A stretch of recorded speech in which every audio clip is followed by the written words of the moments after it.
পাহাড়ি ছাত্র জনতার মিছিলে হামলায় জড়িতদের বিচার দাবিতে কয়েক জেলায় মানববন্ধন অনুষ্ঠিত হয়েছে।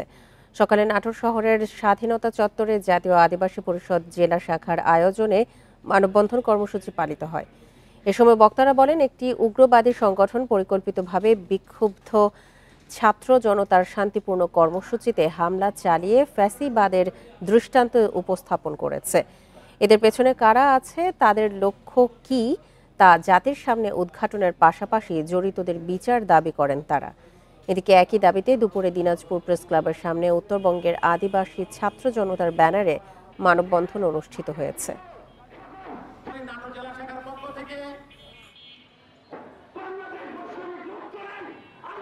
কি করছেন?